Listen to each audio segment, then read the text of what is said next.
je suis un ingénieur en informatique d'ailleurs, à la base. Tout ça pour vous dire que moi je ne suis pas astrophysicienne, je ne suis pas spécialiste des planètes, tout ça.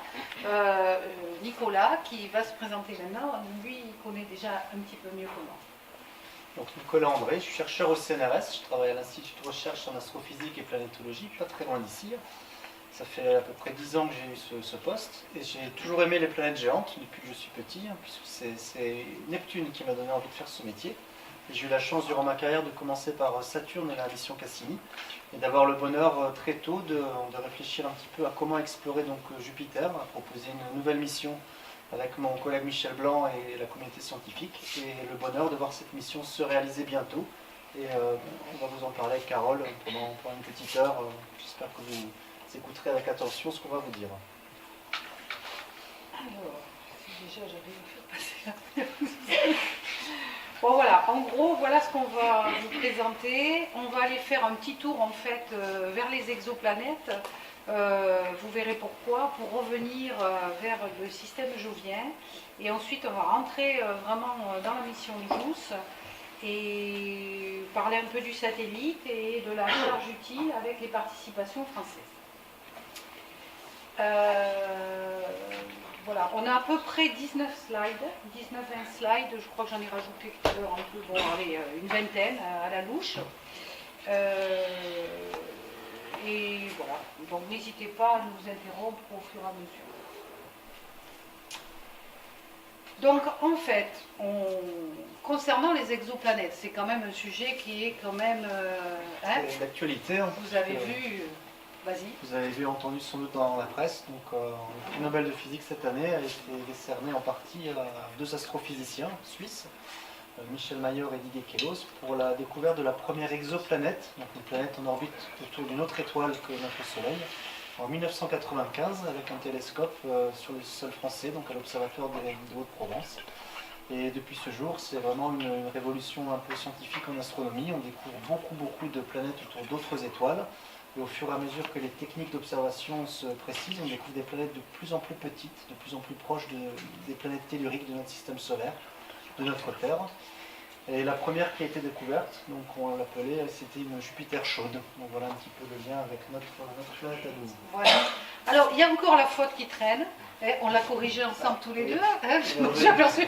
Il manque juste une unité. Hein. Il y a 4000 exoplanètes découvertes donc à ce jour. Je dis bien à ce jour parce que en fait les découvertes elles se passent à un rythme un peu effréné.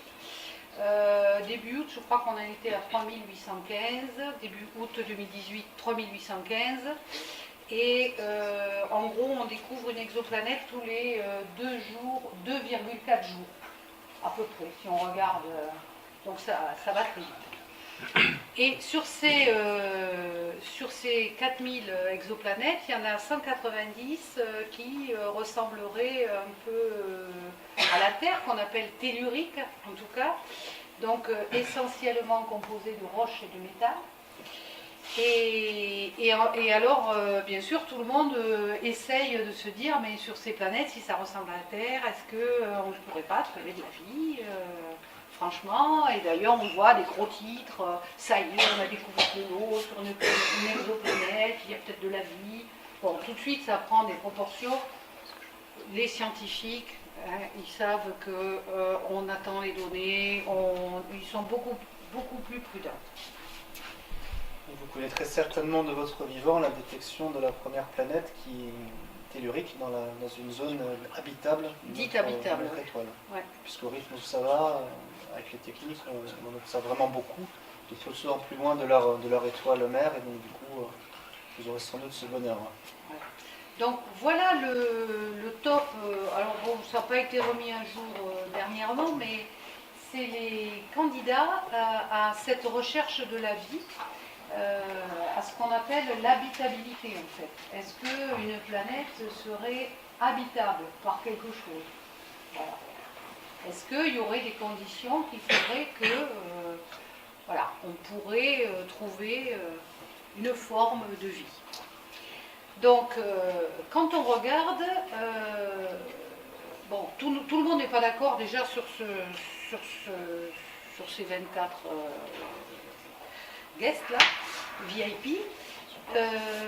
Mais ce qu'on sait, c'est que la plus proche, elle est quand même à 4 années-lumière. Hein. Donc, vous avez vu, c'est quand même pas à côté. On sait aussi maintenant que de l'eau liquide, qu'on considère comme le support privilégié de la vie, on sait qu'en fait, on en trouve dans notre système solaire. On en est sûr maintenant, il y en a sur Encelade, qui est un satellite de Saturne, il y en a sur Europe, qui est un satellite de Jupiter, et certainement sur bien d'autres lunes de notre système solaire, parce qu'on regarde les plus grosses, on regarde celles qui ont été survolées, mais il y en a plein encore que finalement on ne connaît pas, puisque vous avez vu aussi il n'y a pas très longtemps que Saturne vient de coiffer au poteau Jupiter, qui avait le plus grand nombre de lunes, je vais en parler tout de suite après. Donc là pareil, on vient de découvrir 20 lunes de Saturne d'un coup, quoi. Enfin, c'est extraordinaire. Donc, des océans enfouis, des océans protégés des rayonnements, des choses comme ça, on peut s'attendre, ou on peut s'attendre peut-être à aller trouver de la vie. Il y en a peut-être sur ces exoplanètes, mais finalement, la question c'est pourquoi aller si loin? Et pourquoi, au lieu d'aller à 4 années-lumière, on ne regardait pas à 35 minutes lumière, je dirais, en unité lumière de la Terre, et 35 minutes, ben, c'est justement ce qu'on trouve autour de Jupiter. Donc voilà, c'était un peu tiré par les cheveux, hein, d'aller faire un tour par les exoplanètes pour en fait revenir sur Jupiter. Parce que 35 minutes, finalement, c'est comme d'aller à pied, grosso modo, jusqu'à la gare Matabio, hein, aller-retour, ou aller, je vais calculer. Allez. Ouais, sinon en trottinette, allez, en trottinette. Ok. Alors que 4 années-lumière, c'est comme faire à l'aller-retour 10 fois à pied, week-end compris, sans s'arrêter, entre Toulouse et Vladivostok. J'ai calculé à peu près, ça va faire le rapport. Voilà. Donc vous voyez que c'est... Voilà. Donc le but principal de la mission JUICE, c'est justement d'aller voir de ce côté-là, 35 minutes, qui est à la fois très loin et beaucoup plus près. Et on y arrive. Nicolas, tu vas nous expliquer tout ça. Donc Jupiter, c'est en fait la première planète qui a été observée par Galileo Galilei en 1610 avec une petite lunette. On fait beaucoup mieux maintenant. Vous êtes certainement dans la salle un grand nombre à avoir observé le ciel par vos propres moyens, les yeux, les jumelles, des équipements un peu plus sophistiqués. Et souvent on se tourne vers Jupiter en premier quand on observe les planètes parce qu'elle est vraiment très facile à observer avec sa structure dans l'atmosphère, ses bandes en latitude, et surtout son cortège de satellites, les fameux satellites galiléens, donc observés la première fois par Galileo Galilei, qui chaque jour vont faire un peu un ballet, une danse autour de la planète, se retrouver à différentes positions, et vous les voyez ici, donc observés, donc Ganymède, Callisto, Europe et Io. Et vous les avez devant vous, ici reproduits à partir de vraies données de missions spatiales qui sont déjà allées visiter ces environnements d'assez près. Voilà un peu la reproduction de ces objets. On reviendra un peu tout à l'heure dessus avec Carole. On vous peindra un peu le portrait de famille de ces objets qui sont tous très intéressants avec des propriétés uniques pour chacune d'entre elles. Ok, donc on va essayer de faire un peu plus connaissance avec Jupiter, même si je pense qu'il y a beaucoup d'entre vous, puisque vous êtes intéressés, qui savaient, enfin, pour les rares qui ne sauraient pas encore. Donc en fait, Jupiter, c'est un peu la planète des superlatifs parce que c'est la plus grosse planète du système solaire. Toutes les planètes, comme il est écrit, pourraient y rentrer. Ils mangeraient tout le monde, y compris Saturne, hein, quand même. Et Et en fait, si c'était une sphère creuse, elle pourrait contenir 1000 fois la Terre. Et il y aurait 11, c'est 11 fois le diamètre de la Terre à peu près. Hein. Voilà. Donc les premières lunes de Jupiter, comme vous l'a dit Nicolas, ont été découvertes en 1610 par Galilée. Donc on a Io, là, on commence par celui de la gauche, Io. Alors les lunes entre elles sont à l'échelle. Jupiter non, parce qu'il aurait fallu, on n'aurait pas la portée. Donc il y a Io, ensuite vous avez Europe, voilà, qui est la plus petite des 4 lunes, contrairement parfois à ce qu'on s'imagine, parce qu'on en parle beaucoup l'Europe, la plus petite. Ensuite vous avez Ganymède, elle c'est la plus grosse, c'est même, je crois Nicolas, la plus grosse lune de notre système solaire. Oui, tout à fait. C'est presque une planète. Plus grosse que Mercure. Voilà. Elle est plus grosse que notre Lune. Hein. Voilà. Et ensuite, Callisto. Alors on va après rentrer un tout petit peu plus en détail dans les lunes. Donc ce sont ce qu'on appelle les lunes galiléennes. Et actuellement, on connaît 79 lunes autour de Jupiter. Donc ça aussi, moi, la première fois, comme je vous le disais, hein, je ne suis pas du tout dans la partie...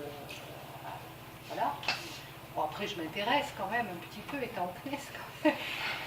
Mais c'est la chose qui m'a le plus surpris, en fait, je crois, c'est le nombre de lunes autour de Jupiter ou de Saturne. Enfin, voilà, je n'imaginais pas qu'on est dans le système solaire, en fait, une planète qui pouvait avoir autant de lunes. Donc moi, j'ai été très surprise. Juste pour rappel, en 99, des lunes autour de Jupiter, on n'en connaissait que 13.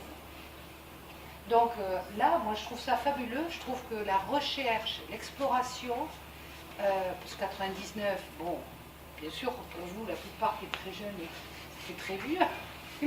Mais quand même, quoi, c'est pas si vieux que ça.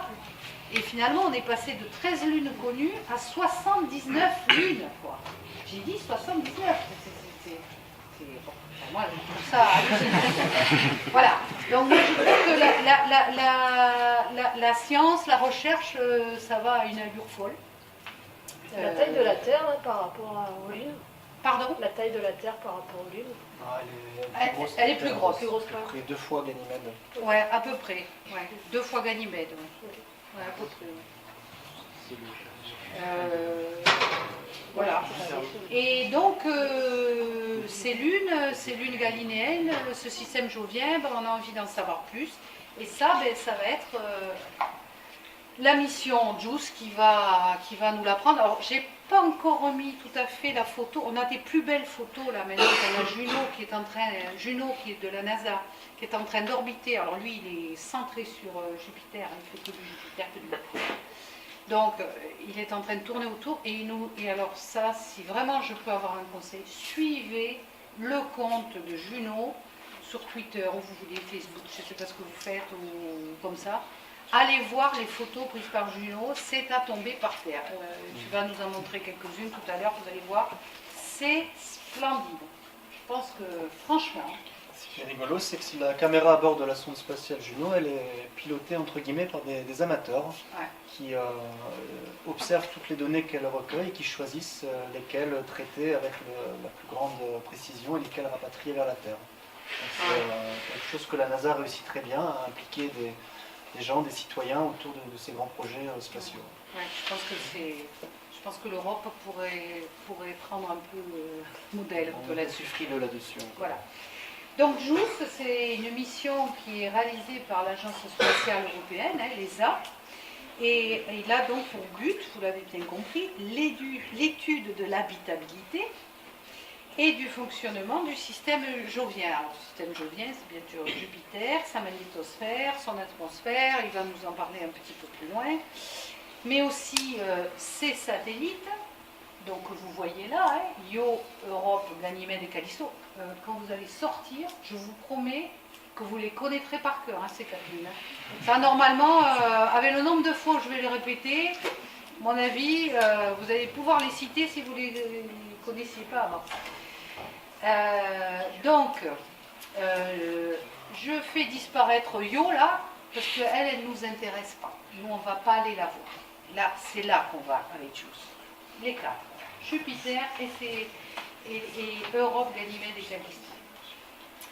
Alors,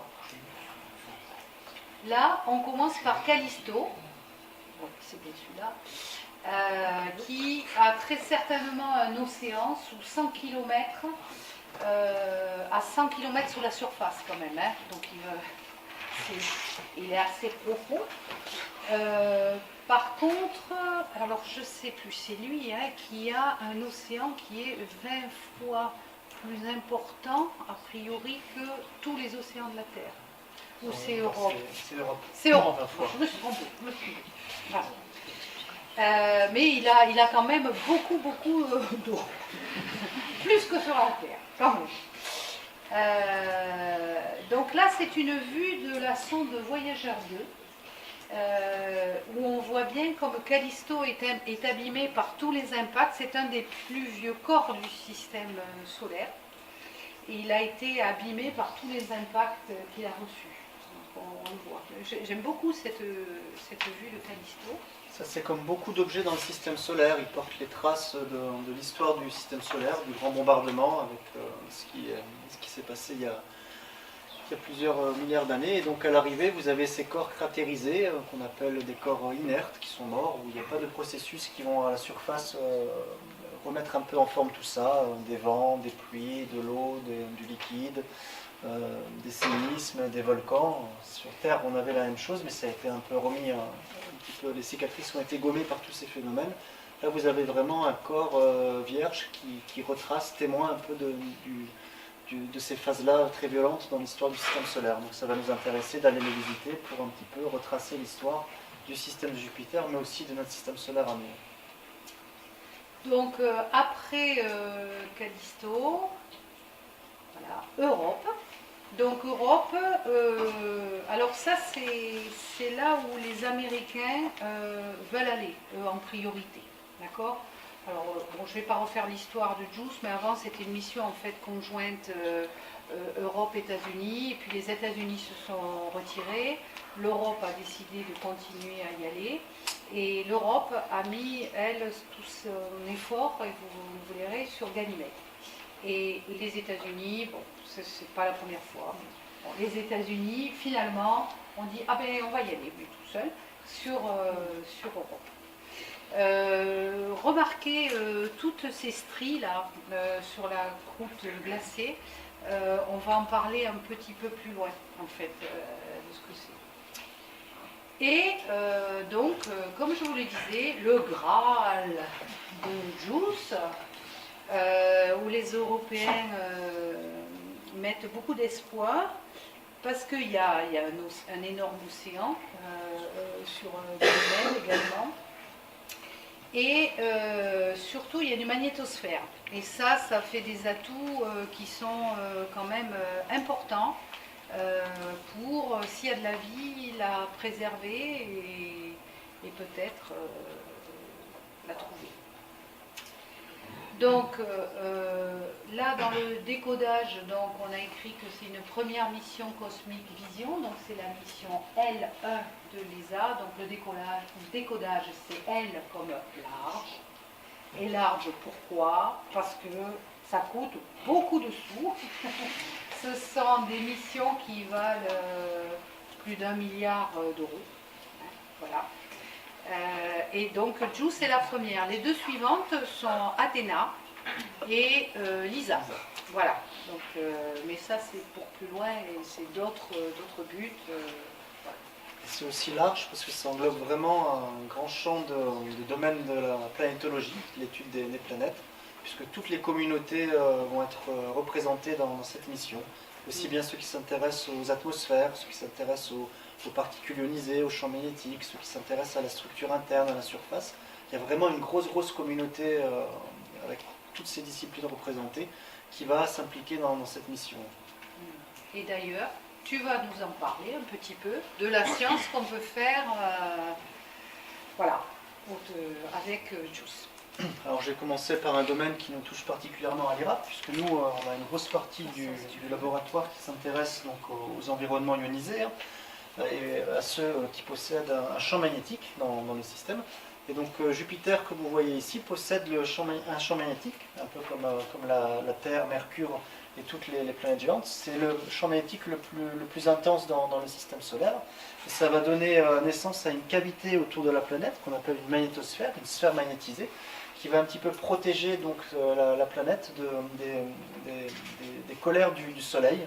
Vous savez peut-être, le Soleil éjecte en permanence des particules chargées qui vont aller impacter les atmosphères des objets et leur surface. Et ceux qui possèdent un champ magnétique vont être en partie protégés par ce champ magnétique de ces effets-là. Si on pouvait voir de manière visible la magnétosphère de Jupiter, donc la zone d'influence du champ magnétique de la planète, vous verrez un objet de cette taille dans le ciel, gigantesque. Vous avez également, comme sur la Terre, des zones privilégiées d'entrée de particules chargées qui vont précipiter dans l'atmosphère de la planète, ioniser l'atmosphère, les constituants neutres de l'atmosphère de la planète et donner naissance donc, à des émissions aurorales. Et vous voyez ici les émissions aurorales de Jupiter au pôle nord et au pôle sud, qu'on observe très bien avec un télescope comme le télescope spatial Hubble en ultraviolet, qui sont donc de manière permanente observables donc, au pôle de la planète. Donc voilà un petit peu pour l'environnement magnétisé. Alors côté de l'atmosphère, donc ce qui est remarquable, c'est un peu le cas pour toutes les planètes géantes, mais surtout dans le cas de Jupiter, c'est la structure en bande, en latitude avec ces bandes équatoriales qui se retrouvent donc et qui structurent cette atmosphère. Elle est très, très dense, très épaisse. On pense qu'il y a un tout petit noyau, donc bien à l'intérieur sous cette atmosphère. Et on a envoyé une sonde dédiée, c'est une sonde américaine, celle qu'on mentionnait avec Carole, Juno, pour aller se mettre en orbite polaire pour la première fois autour de Jupiter, passer au-dessus des pôles et sonder sous les nuages l'intérieur de la planète, avec des techniques donc pour étudier les champs de gravité, les champs magnétiques de l'objet, et remonter à sa structure interne. Ce qui est remarquable, donc, c'est, vous voyez ici, la présence de cyclones gigantesques, de tempêtes, de tourbillons. Les cellules de l'atmosphère se mélangent, donnent naissance sur des petites échelles à de la turbulence, ou alors sur des plus grandes échelles avec des structures comme la grande tache rouge, que vous pouvez observer facilement si vous regardez Jupiter, dans laquelle la Terre entrerait facilement. Donc vraiment des macrostructures à l'échelle de la planète. Et si on regarde un petit peu les données récentes de Juno, donc Carole vous a un petit peu peut-être donné envie d'aller voir de plus près, hein. C'est très inspirant puisque vous avez, on fait souvent la comparaison. Hop, non, ouais, vous avez la comparaison, donc ici vous avez donc la nuit étoilée de Van Gogh, avec ici donc le peintre qui a peint les étoiles dans le ciel. Et cette nuit étoilée de Van Gogh, eh ben, on pourrait très bien la remplacer on pourrait remplacer le ciel par l'atmosphère de Jupiter. Ça aurait certainement inspiré le peintre s'il avait pu voir ça de son vivant. Ouais. On ne sait pas qui inspire l'autre. Voilà, tout à fait. Quand la science et l'art se rejoignent. Voilà. Donc moi maintenant je vais vous emmener en voyage. Donc là on y est, on est sur Europe là, au loin Jupiter et Io. Bon, à part cela, on a l'impression d'être sur une banquise, hein, sur notre bonne vieille Terre, hein, ça ressemble tout à fait. On voit ces craquelures dont je vous parlais. Et en fait, pourquoi ces craquelures? Tu me complètes si jamais. Voilà. En fait, Europe, elle subit l'attraction de Jupiter, donc une énorme planète, hein, comme on a dit. Et donc, elle a des marées internes qui avec la déformation, hein, ça s'échauffe en fait. L'orbite n'est pas tout à fait circulaire, voilà. Elle est excentrique. Donc on a un côté, on est un peu plus près que l'autre. Et ces effets-là sont plus violents d'un côté que de l'autre. Voilà. Et donc ça fait craquer en fait la surface. Et ça fait tellement craquer en fait que eh bien, on a observé des geysers depuis le télescope Hubble, donc on sait qu'il y a des geysers. Voilà, on les a vus. Donc ça, c'est une certitude. Des fois, on dit les scientifiques, ils attendent d'avoir des faits précis. Alors, on en est sûr. Ce sont des geysers. Et on sait également qu'il y a des composés organiques qui sont présents autour de ces geysers. Donc là, vous voyez, c'est représenté dans la vue d'artiste par ces petits tas là. Donc il y a des composés organiques à la sortie de ces geysers. Donc bien sûr, c'est intéressant. Et il y a des zones de chaos, là on appelle ça une zone de chaos, où l'eau en fait effleure aussi à la surface. J'ai aussi une belle vue d'artiste là de ce geyser, hein. Donc ce sont des gros geysers. Et là je vais tenter de vous passer un film. Je dis tenter parce que une fois sur deux. Bon, ben voilà. Eh ben voilà. Eh ben cling, impossible d'ouvrir le fichier. Ce qui est intéressant, on a parlé de zone d'habitabilité. C'est pas Donc à Europe, vous allez retrouver trois ingrédients clés quand même pour ça. Vous avez l'eau, en communication quasi directe sous la surface et l'extérieur, avec ces volcans, ce volcanisme de glace, ces geysers qui l'expulsent. Vous avez la présence de ces composés autour de la molécule de carbone organique.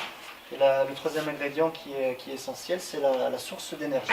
Et là, ce sont les effets de marée que tu mentionnais dans le mouvement d'Europe autour de Jupiter. Alors, je vais vous raconter le film, quand vous ne verrez pas. Donc, en fait, on voit un des scientifiques de Juno qui s'appelle M. Papalardo. Papalardo. Je ne me rappelle plus son prénom. Robert. Bob, voilà. Bob Papalardo, que j'ai eu la chance de rencontrer, et j'étais tout émue parce que vraiment, c'est quelqu'un qui sait vraiment mettre la science à la portée de tout le monde, qui est extrêmement pédagogue, moi je l'admire. Et donc il expliquait dans ce film, en fait il prend 2 blocs de glace, je ne les ai pas, mais je vais vous le mimer. Donc on prend 2 blocs de glace, on les sort et on les frotte l'un contre l'autre. Lui dit pour en fait simuler ces phénomènes de tension qu'il y a à la surface. Et qu'est-ce qui se passe quand on les frotte? C'est qu'on voit une sorte, vous pouvez faire l'essai, hein, je l'ai fait moi. On voit en fait que ça se réchauffe en fait de ce frottement, et donc il y a une sorte de glace un peu molle qui ressort, et ça fait des lignes en fait droites, tout à fait celles qu'on remarque en fait sur Europe, ces fameuses lignes. Et voilà. Et donc lui, il le démontre comme ça avec ces 2 blocs de glace. Mais je trouve ça. Bon, après, il parle bien sûr de plein d'autres choses. Il parle notamment aussi dans ce film, on parle du phénomène des extrémophiles. Alors ça aussi, on peut en parler un petit peu. Vous savez que par exemple sur la Terre, enfin plutôt au fond des océans, très profond, il y a ce qu'on appelle des fumeurs noirs. Ce sont des sources qui sortent du magma, en fait, direct des volcans, enfin, sous l'eau, voilà. Et alors, c'est complètement inhospitalier, bien entendu, parce qu'on est profond, il y a beaucoup de pression, ce sont des composés chimiques complètement affreux pour la vie, et pourtant, on sait, là pareil, hein, que c'est habité, qu'il y a des sortes de mini-crevettes, des mini-trucs qui sont là, des amibes, des choses.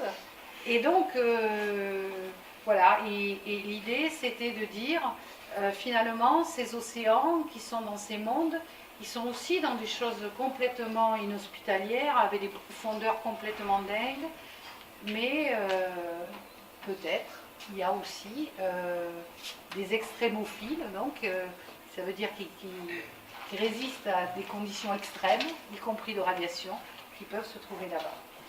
On recherche souvent des endroits sur Terre qui ressemblent un peu aux endroits qu'on peut découvrir dans le système solaire. Et dans le cas d'Europe, on en a un en particulier, vous connaissez peut-être, c'est le lac Vostok en Antarctique. C'est une base militaire russe. Et c'est en dessous de la banquise, à 3 km de profondeur, vous avez une poche d'eau liquide.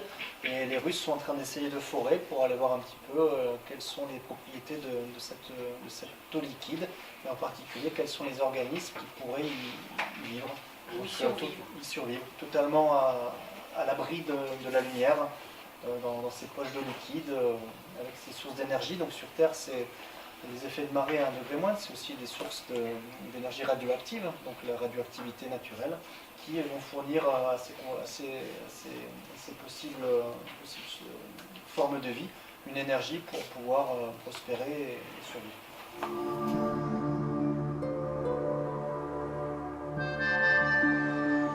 Les images d'Europe transmises par les missions précédentes révèlent une lune d'un blanc rosé.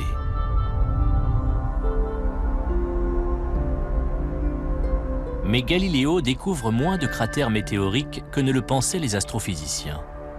Cela signifie qu'ils ont été érodés après leur formation. Europe étant recouverte d'une épaisse couche de glace, les spécialistes pensent que de l'eau pourrait remonter à la surface. Devant tant de questions, l'équipe souhaite examiner le satellite de plus près, ce qui signifie y passer plus de temps que prévu.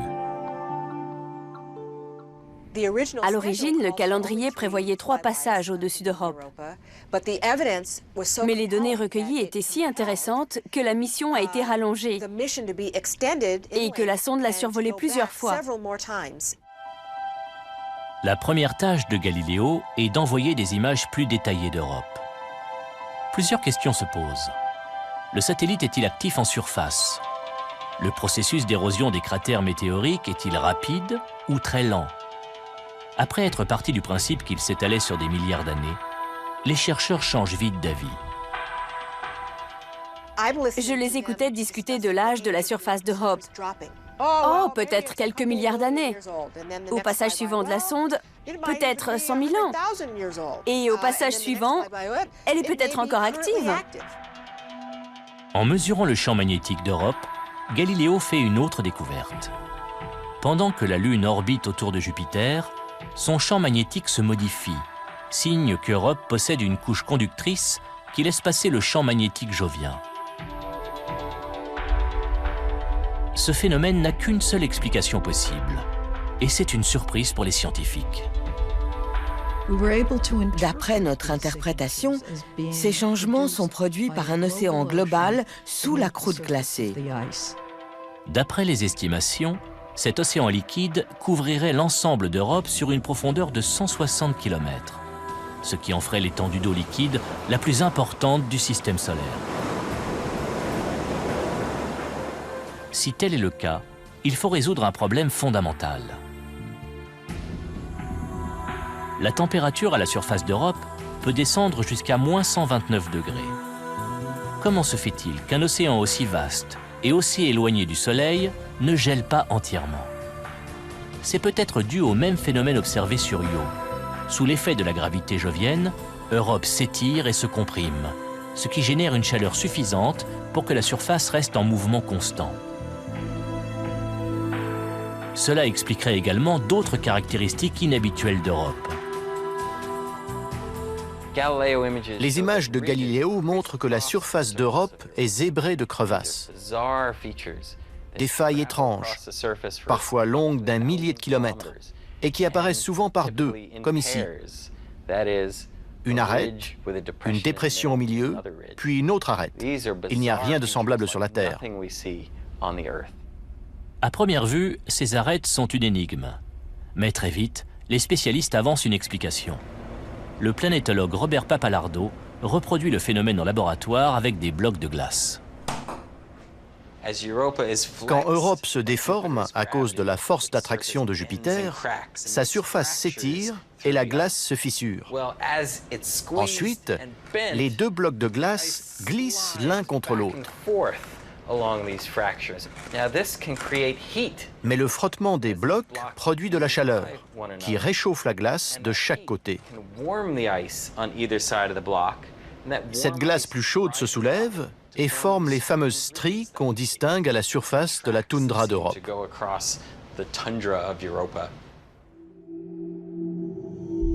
Ce monde en mouvement constant est une preuve de l'existence d'une source de chaleur sous la glace. Il est possible que les flux de matériaux à la surface proviennent de volcans de glace ou de geysers. En effet, on observe des taches d'un brun rougeâtre à l'endroit où la glace s'est ouverte pour laisser échapper des boues salées. La surface d'Europe est parsemée de dépressions, de taches et de dômes, qui résultent peut-être de l'action de masses de glace chaude qui remontent dans la croûte gelée, un peu comme dans une lampe à lave. Il n'est pas impossible que la chaleur interne d'Europe génère la formation de cheminées hydrothermiques au fond de l'océan. Sur Terre, ces cheminées sont de véritables creusets de vie. D'après les données transmises par Galiléo, il y aurait du gaz carbonique gelé à la surface d'Europe. Peut-être vient-il de l'océan sous-glaciaire. Si l'information est confirmée, ce serait une avancée décisive, car le CO2 est essentiel à l'apparition de la vie. Mais y en a-t-il pour autant sur Europe? Là où il y a de l'eau, il y a des chances pour que la vie et les ingrédients nécessaires à la vie existent. Sur Europe, justement, on trouve tout cela. Si nous trouvons une forme de vie dans l'océan sous la surface d'Europe, ce sera une avancée prodigieuse qui nous permettra de comprendre si nous sommes seuls ou non dans l'univers.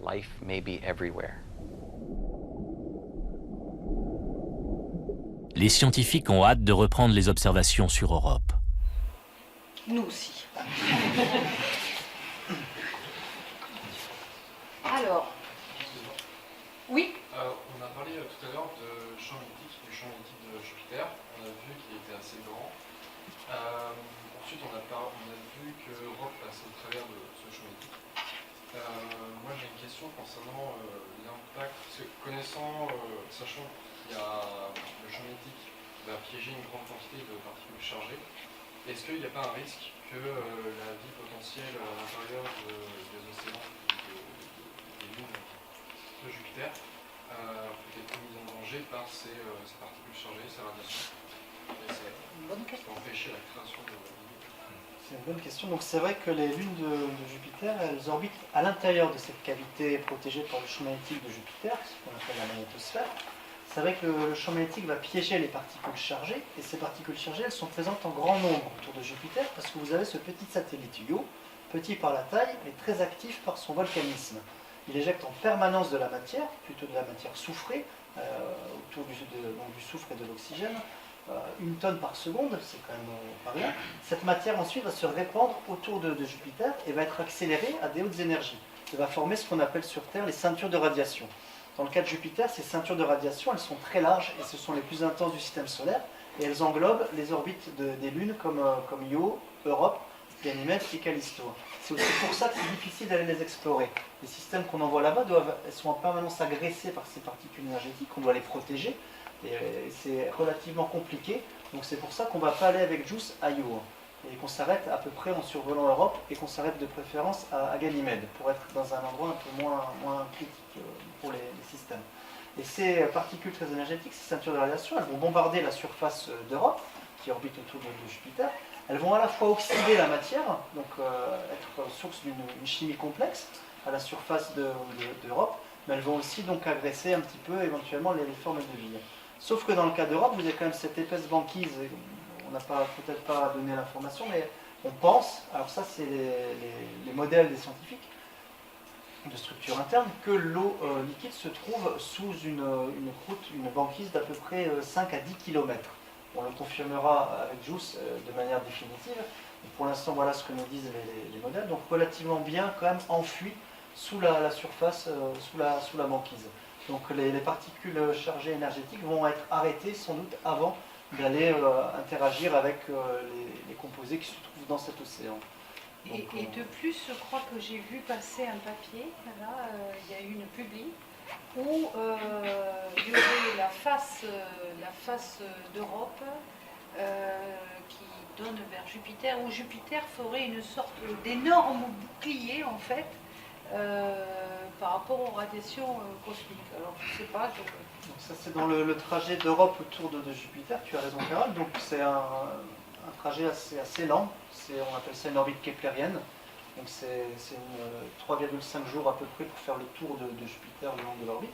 Le champ magnétique, lui, il est ancré dans le noyau de Jupiter, il va tourner à la période de rotation de la planète qui est d'à peu près 10 heures. C'est un rotateur rapide, Jupiter. Donc ces lignes de champ en permanence vont rattraper l'Europe dans son mouvement, vont être déformées par la présence de l'objet autour de Jupiter, et les particules vont précipiter de manière préférentielle sur certains endroits, certaines régions de la surface d'Europe. Et en particulier, certaines d'entre elles sont un peu plus protégées par ces déformations du champ magnétique de Jupiter de ces précipitations de particules. Alors ça c'est rigolo parce que, donc on l'a montré rapidement, je vous ai montré les aurores observées en ultraviolet par Hubble au pôle nord et au pôle sud de Jupiter. Si on regarde de très près ces images-là, vous avez des petits points très localisés, on appelle ça des spots auroraux. Et si on fait la connexion magnétique avec ce qui orbite autour de Jupiter, on tombe sur les satellites galiléens, Io, Europe, Ganymède, et Callisto dans une moindre mesure. Donc ça veut dire que dans la déformation des lignes de champ magnétique de Jupiter par ces objets, on fait précipiter aussi des particules dans l'atmosphère de Jupiter. Vous avez une connexion directe entre ces lunes et Jupiter, une connexion magnétique, électromagnétique, avec ces petits spots lumineux qui traduisent la présence de ces lunes. Et ça c'est intéressant parce que donc on parle de système binaire comme en astrophysique, et surtout maintenant on a cette connexion électromagnétique, elle se manifeste en ultraviolet, aussi en radio, et on a des grands observatoires au sol en radio qui vont aller chercher un petit peu les émissions aurorales d'exoplanètes pour caractériser leur champ magnétique et voir un peu si on retrouve le même genre de connexion que ce qu'on a nous dans le système de Jupiter. D'après Olivier Vittas, scientifique membre du projet JUICE, comprendre le système jovien et son histoire nous permettra de mieux cerner comment les planètes géantes et leurs satellites se sont formés et ont évolué. Jupiter, c'est vraiment la planète des superlatifs. C'est la plus grande planète du système solaire, la plus grande tempête du système solaire, le plus grand système de lunes après Saturne, le plus grand champ magnétique. Pendant ces 3 ans et demi de mission, JUICE va tourner autour de la planète géante. Et pendant cette mission, il va étudier son atmosphère et celle de 3 de ses 4 satellites, aussi gros que des planètes, Ganymède, Europe et Callisto. Si on trouve des océans dans les lunes de Jupiter, on va pouvoir peut-être étudier est-ce qu'il y a eu des environnements habitables, c'est-à-dire qui auraient pu abriter la vie. Avant, il faudra voyager en orbite au sein du système solaire pendant presque 8 ans et tout d'abord quitter en sécurité la gravité de la Terre. C'est le moment le plus risqué lors d'une mission spatiale. Pour moi, la phase de lancement, c'est vraiment la phase la plus critique.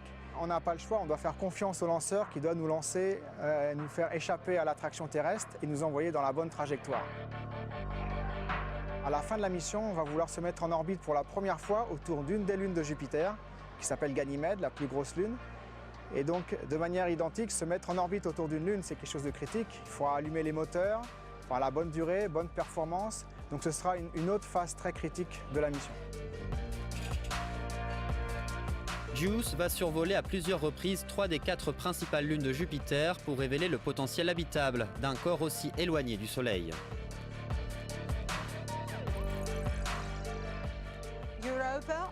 Europe et Ganymède sont de parfaits exemples que la présence d'eau sous la surface est possible.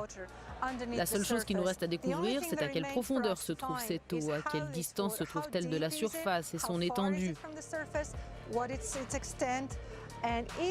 Peut-il y avoir de la vie, des organismes vivants trouvant leur origine dans l'eau des océans souterrains de ces lunes de glace? JUICE va surtout survoler Ganymède, l'un des seuls corps solides du système solaire possédant un champ magnétique, à part Mercure et la Terre. Ganymède a le champ magnétique et c'est le plus grand satellite. S'il possède de l'eau sous la surface, c'est l'endroit où il faut aller pour trouver dans le système solaire des conditions habitables propices à la vie ailleurs que sur notre planète. Mettre en place une mission spatiale demande des années de travail et de la patience, tout en composant avec les limites de notre technologie actuelle, qui sera presque dépassée quand l'expédition spatiale enverra ses premières données. Les missions, c'est le projet d'une vie, ça dure tellement longtemps. Donc on met beaucoup d'énergie et en même temps, il faut être patient, parce que les données arrivent que dans un temps lointain, 15, 20 ans ou 25 ans pour certaines missions. En étudiant Jupiter, on a accès à des mécanismes de physique qui jouent également dans le cas des autres systèmes planétaires et on peut espérer comprendre mieux l'ensemble des systèmes des exoplanètes en étudiant de plus près notre planète de Jupiter.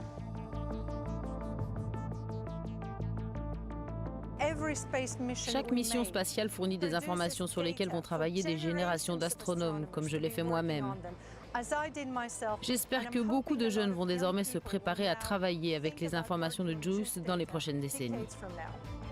En attendant la visite de JUICE, la sonde Juno de la NASA devrait entrer dans l'orbite de Jupiter dès l'an prochain, avec pour objectif d'explorer la Lune Europe.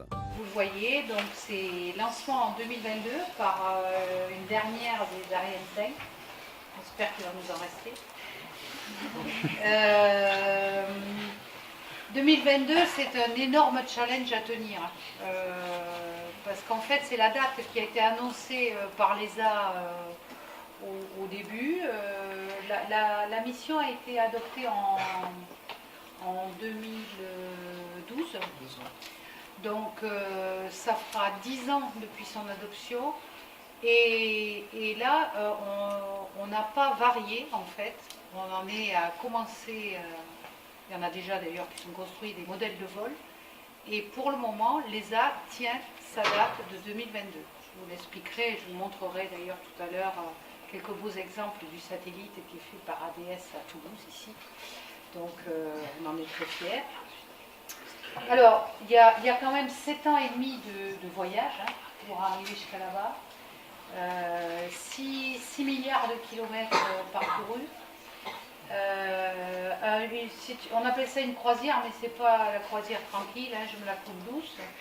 En fait, c'est une croisière très compliquée avec des, comme je vous le disais et que vous l'avez vu, ça allait très vite là, les assistances gravitationnelles. Donc l'assistance gravitationnelle de JUICE, c'est ce qu'on appelle levée méga. Alors ça veut dire Earth, Vénus, donc on va tourner autour de Vénus. On revient tourner autour de la Terre. Earth, Vénus, Earth, Mars, Earth, mais c'est Ganymède. Et hop, un dernier petit tour, pouf, pour entrer dans le système jouvien. Sachant qu'on va finir dans Ganymède. Donc Ganymède, c'est juste la fronde qui va nous permettre de freiner et d'arriver à se mettre dans ce système jouvien. Ça permet d'économiser du carburant, sinon il faudra en emporter beaucoup plus. Là, on profite vraiment de la gravité de ces objets pour soit accélérer, soit freiner en poussant au bon moment. Du coup, il y a un gain assez important sur le carburant embarqué. Et alors, donc, le but de la mission, vous l'a répété dans les films et tout, là maintenant vous l'avez en tête. Pour arriver à faire ça, on a besoin bien sûr d'un satellite. Et ce satellite est assez extraordinaire. Il est donc construit sous la maîtrise d'œuvre d'ADS à Toulouse. Et il est construit par plus de 80 entreprises européennes. Donc, bon, c'est bien. C'est un satellite... je vous parlerai... Bon, vous savez que le satellite, il apporte un peu le gaz, l'eau, l'électricité à des instruments scientifiques, qu'on appelle la charge utile. Le satellite lui-même étant appelé la plateforme, on va dire, il constitue le satellite de plateforme et d'une charge utile. Donc Airbus, mais on verra, il y a un film d'Airbus qu'on va passer là qui est assez dynamique. On en est à la diapositive 12, je vais peut-être accélérer un petit peu, parce que on y va. En fait, dans JUICE, il y a 15 pays européens qui participent, plus les États-Unis, le Japon, le Canada et Israël. Je crois qu'il n'y a pas la Russie. Il y a des Russes ou pas? On en avait au début sur SWI. Ah, peut-être. Bon. Ah, bon, peut-être. Voilà. Donc, en fait, pourquoi tant de monde? Parce que, comme je vous le disais, déjà, il faut mobiliser des ressources financières assez extraordinaires, parce que quand je vous parle du milliard, c'est pour l'ESA. Après, toutes les agences nationales, comme le CNES, pour la partie française, elles payent les laboratoires pour qu'ils développent les instruments. Et ça n'est pas compté dans le milliard, c'est en plus. Donc vous verrez les chiffres pour la partie française que je peux vous donner. Je ne les connais pas pour tous les autres pays. Mais je pense que le total doit être assez gigantesque. Et c'est pour ça qu'on a besoin d'aller chercher tout ce monde-là. Et puis, en plus on est de matière grise, plus il y a de matière grise pour penser à tout ça, mieux c'est. On a besoin de tous ces scientifiques pour ensuite traiter ces données. Donc voilà pourquoi autant de monde, autant de pays qui participent. Excusez-moi. Oui. Il y a écrit lancement 2022 par Ariane 5. Il me semble que cette année au Bourget, ça a été annoncé que ça allait être sur Ariane 6. Non. Non. Non. En fait, a été signé au Bourget l'accord avec Ariane Espace. C'est si le lancement est bien confirmé en 2022, ce sera une Ariane 5. C'est la baseline. Si c'est lancé en 2023, ce serait une Ariane 6 64 qui sera la baseline. Sachant que le backup de Ariane 5, si jamais il y avait un problème, serait peut-être une Ariane 6 64. Mais franchement, la baseline, c'est toujours Ariane 5. Alors, c'est vrai qu'il y a eu des journaux qui ont fait des annonces. On a même eu une annonce de, je ne sais plus qui, enfin, ça a mis un peu de trouble. Mais le chef de projet ESA a bien reconfirmé, qui s'appelle Giuseppe Sari, a bien reconfirmé que non, la baseline était Ariane 5. Tout le monde d'ailleurs veut garder Ariane 5 pour le moment parce que tous les calculs, hein, vous savez qu'un satellite, quand il doit partir sur une fusée, eh ben, il y a certains niveaux mécaniques qu'il va subir, enfin, c'est pas rien le lancement. Et ces niveaux-là, ils sont déclinés sur tous les instruments. Et nous qui faisons des instruments, ou les laboratoires qui font des instruments, ils ont des niveaux et ils testent leurs instruments face à ces niveaux. Donc, pour le moment, en tant qu'Ariane 6, eh ben, il n'est pas construit tout à fait. On ne les connaît pas trop. On a des chiffres. On pense que ça va être compatible, mais voilà. Donc, tout ça aussi pour dire qu'il y a dans ce consortium JUICE énormément de scientifiques. On va donner quelques chiffres aussitôt après. Il y a énormément de scientifiques. Ces scientifiques, eux, ils ont la passion de leur science, ils ont porté leurs instruments, etc. Et en fait, je dirais que nous, humbles ingénieurs, on vous aide en fait à concrétiser ces rêves et à parfois les limiter, parce que parfois on est obligé de dire aux scientifiques, là maintenant, stop, la performance, ça suffit, on a besoin de partir, il faut être à l'heure, le bus il part en 2022, et si on n'est pas à bord, eh bien, il partira sans nous. Donc de temps en temps, c'est un peu notre rôle, et le rôle du CNES aussi, de remettre un peu l'église au milieu du village, comme on dit, et de remettre un peu de réalité sur des rêves scientifiques qu'on comprend très bien. Donc voilà quelques chiffres, hein. Je vais aller assez vite. Vous le voyez, hein, un projet qui sera donc étalé sur 21 années au minimum, hein, puisque après la croisière, il y a à peu près une durée de mission qui est de 3 ans et demi au minimum. On espère bien sûr faire beaucoup plus. Il y a 1000 personnes à peu près dans ce consortium. Hein. J'ai mis à chaque fois les chiffres pour vous représenter un peu la France, ce qu'elle pèse là-dedans. Il y a quand même 146 Français. Il y a 600 scientifiques, dont 63 Français, dont Nicolas. Donc j'ai parlé du milliard. Hein, et la partie CNES, elle est à elle seule de 66 millions d'euros. Donc voilà. 80 industriels, j'en ai parlé, 50 labos scientifiques mondiaux qui s'occupent des instruments, 17 labos français impliqués, dont 7 dans ce qu'on appelle la participation hardware, c'est-à-dire qui font vraiment soit un instrument complet, soit des bouts d'instruments en participation. Donc le CNES, nous, ce qu'on fait, c'est qu'on finance les laboratoires, pas les salaires. Hein. Nous, on s'occupe, voilà, les salaires. C'est le CNRS. C'est le CNRS. C'est un bon duo.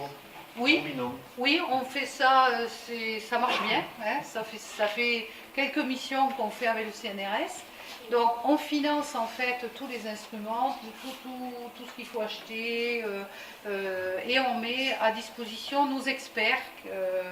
Alors, si un jour vous rentrez au CNES, ce que je vous souhaite, parce que c'est un très bel endroit. On a des experts un peu en tout. Et ce niveau d'expertise, eh ben, on l'apporte au labo quand ils en ont besoin. Voilà.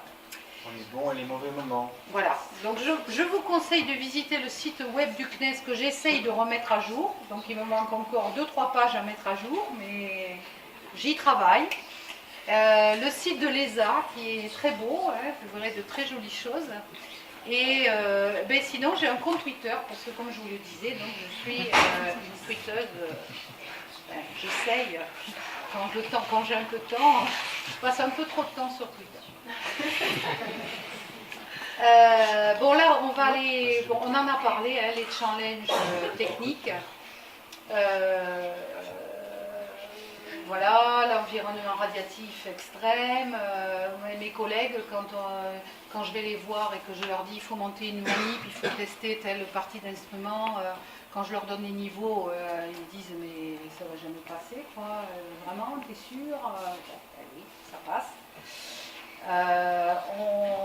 On va sur certaines parties du satellite entre moins 240 degrés Celsius à plus 100, autour de Vénus, plus 160 je crois, de mémoire. Je vous le fais de mémoire, mais vous voyez un peu très froid et très chaud. Donc ben, il faut que tout ça tienne. Hein. Il faut des matériaux qui à la fois résistent au chaud et résistent au froid. Donc c'est pas facile. Donc je vais vous passer maintenant, alors là j'espère que ça va marcher, le film d'ADS qui est bien fait, qui est très dynamique.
Voilà, donc vous avez vu un beau film. Hein, qu'est-ce qu'on a vu? On a vu qu'il y avait 10 instruments. Hein. Nous, on y participe à 6, la France, sur les 10. Pas mal. Vous avez vu, on vous a parlé aussi de cavités, ce qu'ils appellent les volts, donc des sarcophages blindés, en fait. Dans lequel on va au cœur du satellite mettre toutes les électroniques et on embarque du plomb pour blinder tout ça. Donc c'est bien au centre et on met toutes les électroniques dedans pour être à l'abri de toutes les radiations. Vous avez vu donc la forme du satellite voilà, là je vous ai mis un peu l'aperçu des instruments qui sont embarqués. Et je vous ai mis un petit drapeau français là où on avait nos participations, Cocorico. Donc vous voyez un ensemble d'instruments de télédétection, un laser altimètre, vous voyez un radar, une expérience de radioscience, un magnétomètre, des capteurs de particules. Et si on regarde un peu plus près les instruments de télédétection, on y voit un télescope qui va explorer des ondes submillimétriques, un spectromètre imageur dans le visible infrarouge, Vous le verrez plus tard, il s'appelle Magis et il est important pour nous parce qu'on a un PI français dessus. Ça veut dire que le PI, c'est le principal investigateur, hein, c'est le scientifique un peu qui a porté son instrument auprès de la communauté, qui l'a fait se sélectionner. Et voilà, donc c'est lui où je dépense le plus de sous. Donc c'est important. Oui.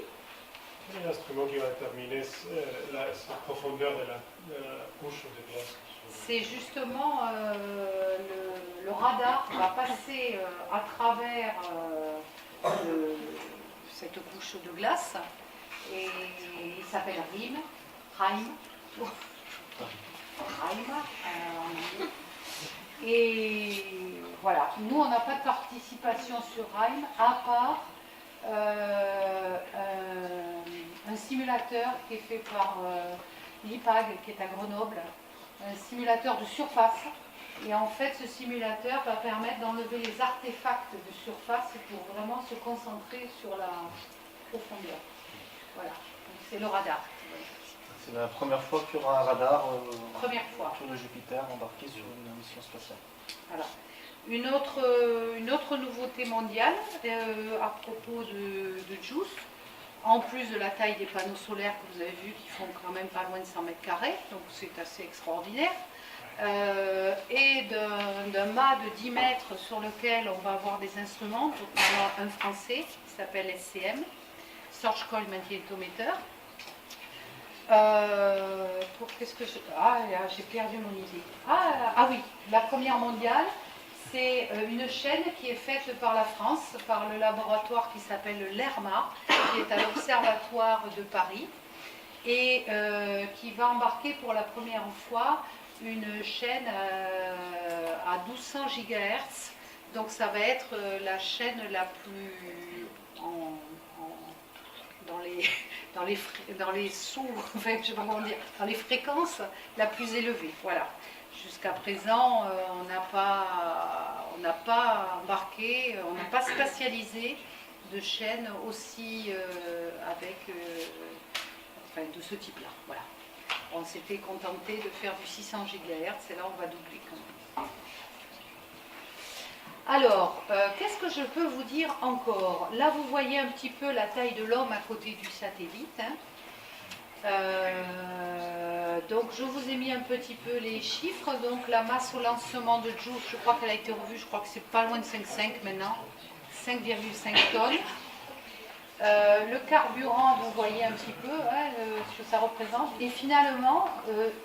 moi, ça aussi, je trouve ça époustouflant parce qu'avant, je travaillais plutôt sur des missions d'observation de la Terre, et puis un petit peu sur Mars, mais enfin bon. Mais ce que je trouvais époustouflant, c'est de se dire qu'on n'a que 239 kilos, blindage compris, d'instruments. Donc il y a 10 instruments qui pèsent en tout 239 kilos qui sont embarqués sur ce satellite. Voilà. Donc c'est assez gigantesque, voilà, je trouve. Alors, on avait la diapositive 16, celle-là je passe, ce sont les instruments sur lesquels on n'a pas de participation, alors là, voilà, là où on a des participations. Alors vous remarquez, alors je vous ai mis les PI, le principal investigateur, donc Yves Langevin vient d'être remplacé il y a peu par François Poulet du laboratoire IAS, Institut d'astrophysique spatiale à Orsay. Donc Yves Langevin, c'est peut-être un nom qui vous dit quelque chose parce qu'en fait, dans sa famille, il a commencé à être rien de moins que 4 prix Nobel quand même. Hein. Il y en a qui disent que c'est le raté de la famille, hein, mais bon, il ne faut pas lui répéter. Hein. On rigole. C'est un monsieur extraordinaire et voilà, là il vient de passer la main à un scientifique un peu plus jeune pour continuer, mais il est toujours présent, hein, c'est un professeur émérite voilà, du CNRS. Donc je vais passer, je veux quand même vous montrer aussi les différentes nationalités, et encore ce que vous ne voyez pas, c'est que ces PI qui sont suédois, allemands, italiens et américains Ce que vous ne voyez pas, c'est que par exemple pour l'instrument SWI, celui dont je vous parlais, la Première mondiale à Buxon-Gillard, il y a en fait, ils travaillent également des Japonais, des Polonais et des Italiens, des Français, des Allemands, enfin bref, donc tout ça pour vous dire que c'est très compliqué en fait cette coopération. Cette coopération, on en a besoin, mais rassembler également, faire travailler ensemble des gens qui ont des habitudes différentes, c'est pas si évident. Et franchement, c'est toujours un succès quand on arrive au bout et c'est quand même extraordinaire. On y arrive, hein. On finit par y arriver. Hein. Je ne dis pas que c'est impossible, mais bon, voilà. Et je vous rappelais de ce que je vous ai dit, hein, 239 kilos pour 10 instruments. Ça veut dire que les labos, tous les jours, avec l'aide de nos experts, ils se battent aussi, enfin ils se sont battus, parce que maintenant le design est figé, là maintenant c'est construction, mais ils se sont battus pour gagner gramme après gramme, quoi. Des trucs incroyables.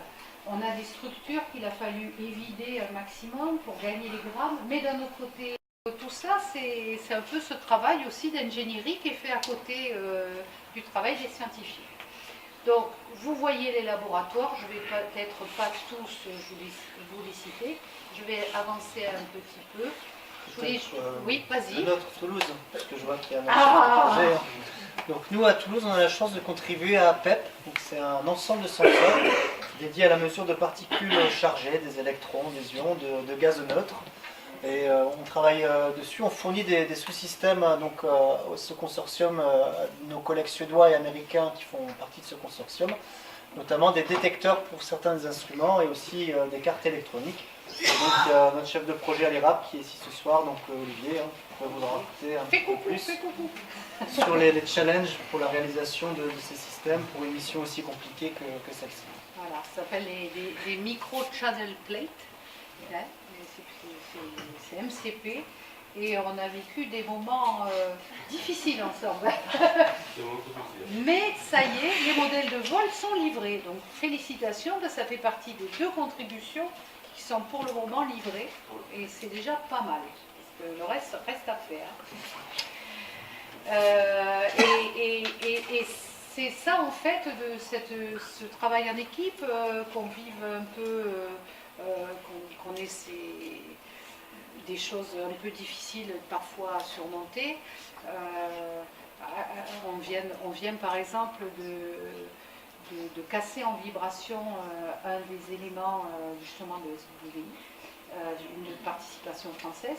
C'est très dur parce qu'on a peu de temps, le schedule est extrêmement tendu.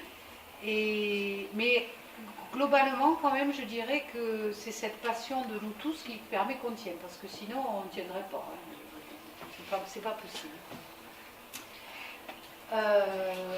Là, je vous ai mis... Alors, le planning est un petit peu vieux, parce que maintenant, le TV-test a un petit peu bougé.